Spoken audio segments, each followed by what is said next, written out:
Good morning girls. Next topic है आपका equivalent हेडामार्ड matrices. अब देखो इक्विवेलेंट हेडामार्ड मैट्रिसेस क्या होती हैं, आपने ऊपर भी देखो इक्विवेलेंसी की कंडीशन यूज की है। मींस आपको पता चल गया होगा अब कि two Hadamard matrix are said to be equivalent if one of them can be obtain from the other by permuting rows or columns की। अगर रोज कॉलम इस इंटरचेंज करके बनाया हो, सेकंड को मैंने उससे फर्स्ट वाली से, और बाय मल्टीप्लाइंग रोज बाय और कॉलम्स बाय -1, या फिर उनको -1 से मल्टीप्लाई करके बनाया हो, ठीक है। तो उनको हम क्या बोलते हैं, इक्विवेलेंट हेडामार्ड मैट्रिसेस, ठीक है। नेक्स्ट रिमार्क है, ये रिमार्क आप खुद पढ़ोगे, ये आपके लिए होमवर्क है, ठीक है। नेक्स्ट थ्योरम है, थ्योरम नंबर 1 जो है मोस्ट इंपॉर्टेंट थ्योरम है। 90% चांसेस होते हैं कि आपके एग्जाम में आती है थ्योरम, ठीक है। तो ध्यान से देखना इसको। If a Hadamard matrix of order n exist then, कि अगर वो ऑर्डर n की एग्जिस्ट करती है तो या तो n 1 होगा या 2 होगा या फिर मल्टीपल होगा 4 का, ठीक है। सेकेंड स्टेटमेंट है इसकी, prove that there is no Hadamard matrix of order 6, कि 6 की कोई नहीं होती और 1 और 7, ठीक है। मतलब 6 ऑर्डर की कोई नहीं होती और 7 और 1 ये जो लिखा हुआ 10 ऑर्डर की कोई नहीं होती, ठीक है। नेक्स्ट प्रूफ देखो इसका। n को 1 के लिए हम कर सकते हैं कि मैट्रिक्स जो है ट्रिवियल हेडामार्ड मैट्रिक्स से नॉर्मलाइज्ड भी मैट्रिक्स ही बन जाती है ऑर्डर 1 की, ये तो रिजल्ट ट्रिवियल ट्रू होता है। एंड हमने हेडामार्ड मैट्रिक्स सेकेंड ऑर्डर की भी ऑब्टेन की हुई है, 2 के लिए भी ट्रू है। कौन कौन सी थी, ये वाली हेडामार्ड मैट्रिक्स हमारी आई थी, ठीक है। उसके बाद तो देखो, तो also we have prove that the, और थर्ड के लिए हमने प्रूव करके दिखा दिया कि उसके लिए कोई भी हेडामार्ड मैट्रिक्स जो है सेकेंड एग्जांपल से किया कि एग्जिस्ट नहीं करती। तो हमने सपोज कर लिया कि n जो है ग्रेटर देन इक्वल टू 4 है, and there exist a Hadamard matrix of order and hence ये लाइन कट कर देना, ठीक है। नॉर्मलाइज्ड का इसमें कोई रोल नहीं होता, वैसे कर भी सकते हो, अगर करने की हेडामार्ड है तो वो नॉर्मलाइज ही बन जाती है अगर फर्स्ट रो फर्स्ट कॉलम ये एंट्रीज आपकी 1 है, ठीक है। तो देयरफॉर अब ये कंडीशन पीछे बताई थी कि इस टाइप की आप उठाते हो तो क्या होता है, R I R J transpose क्या बनता है, 0 बनता है, ठीक है, ठीक है। तो R I R J transpose 0 बनता है, I not equal to J के लिए। Thus every row of M from second row onward, मतलब अगर हमारे पास क्या होती है, ये कंडीशन में से लिख देना आप लोग, क्योंकि नॉर्मलाइज्ड हेडामार्ड मैट्रिक्स से है तो उसके लिए हम आगे ये रिजल्ट करेंगे कि हेडामार्ड है तो नॉर्मलाइज्ड ही बनती है।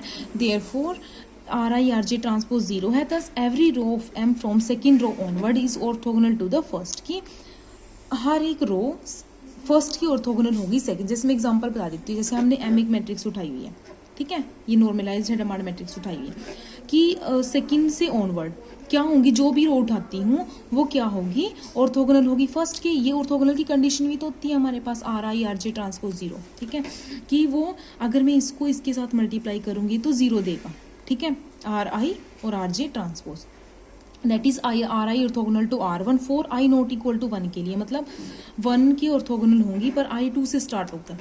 Therefore the number of ones in R I, की जो भी रो उठाऊंगी उसमें number of 1 is equal to the number of -1 होने चाहिए, क्योंकि देखो अगर मैं इसके साथ इसको करती हूँ तो 1 -1 और 1 है ना, 1 -1 + 1 -1, तभी तो वो कट होगी 0 बनेगा। मतलब मैं जो भी सेकंड उठा रही हूँ, थर्ड उठा रही हूँ, फोर्थ उठा रही हूँ, कोई भी रो उठा रही हूँ, तो हर एक उसमें क्या होना चाहिए, नंबर ऑफ 1 और नंबर ऑफ -1 इक्वल होने चाहिए, ठीक है। जैसे इसमें 2 -1 है 2 1 है, 2 -1 है 2 1, उनकी पोजीशन कुछ भी हो सकती है, इसके साथ तभी वो ऑर्थोगोनल बनेगी, क्योंकि उसको 0 बनाना है और 0 तभी बनेगी जब वो क्या होंगी, एक तो इक्वल होनी चाहिए वो, ठीक है, एन जो है इवन होना चाहिए, क्योंकि इवन होगा ऑर्डर उसका तभी हम उसको देख पाएंगे कि वो मल्टीप्लाई करके कितने उस पर जा रहा है। और दूसरी बात कि उसमें नंबर ऑफ 1 और -1 इक्वल होनी चाहिए, क्योंकि तभी वो मल्टीप्लाई करके 0 बनेगा, ठीक है। तो क्या हो गया यहाँ पर, this shows that n is even, और ये कब होगी पॉसिबल, जब n ऑर्डर मेरा क्या होगा, इवन होगा, ठीक है। तो n इवन होगा मीन्स n क्या होना चाहिए, 2 का मल्टीपल, तो n क्या हो जाएगा, मल्टीपल ऑफ 2, ठीक है।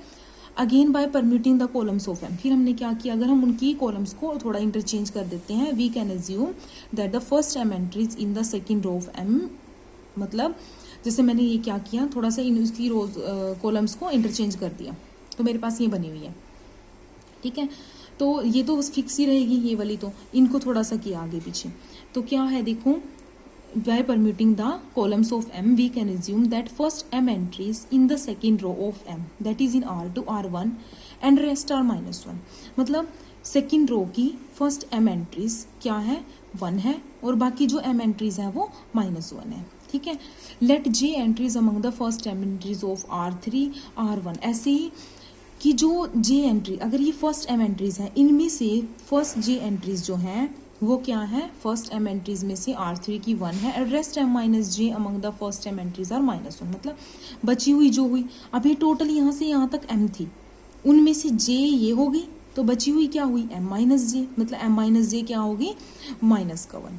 ठीक है, देन अब लास्ट की देखो, लास्ट की m एंट्रीज है और the third row m minus j entries 1। क्योंकि देखो j एंट्रीज 1 यहाँ हो चुकी है तो टोटल m में से j तो वे चल मतलब इन m में क्या हुआ 1 वाली जो है 1 वाली j तो ये हो गई तो 1 वाली बची क्या टोटल m में इसमें m माइनस j बची है।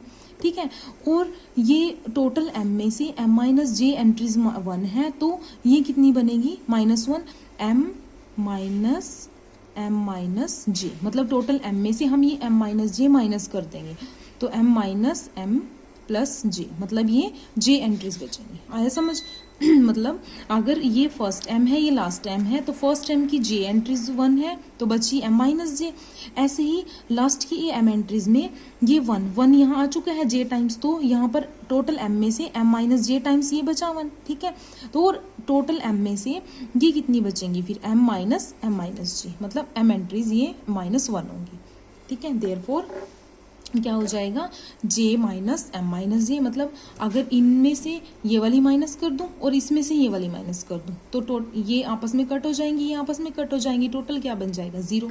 तो j minus m minus j minus क्या कर minus m minus j minus j। ठीक है, मतलब इनमें से इनको माइनस कर दिया तो जब इनको माइनस करें तो प्लस के साइन में चेंज हो जाएंगी। ठीक है, कट होकर ये 0 दे देगा। इसमें से ये करूंगी माइनस ये डायरेक्ट कट होकर 0 बन जाएंगे।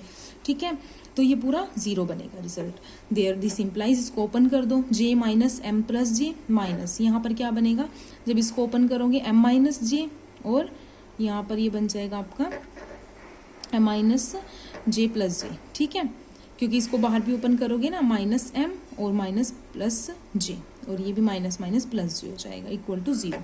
तो j देखो ये 4 टाइम्स आ गया आपका 4j और ये -2m। ठीक है, इसको उधर शिफ्ट कर दोगे m की वैल्यू क्या निकल जाएगी 2j निकल जाएगी। तो n जो हमने 2m उठाया था वहां पर इसको पुट कर देना है। पुट करोगे तो 2 इंटू 2j क्या बनेगा 4j बन गया और 4j मतलब ये n क्या हो गया मल्टीपल ऑफ 4 जो हमें प्रूव करना था। क्लियर है? तो ये मोस्ट इंपॉर्टेंट थ्योरम है, 90% चांसेस होते हैं कि एग्जाम में आती है। अच्छे से इसको कर लेना, कोई डाउट हुआ तो डाउट क्लास में लेना। ओके।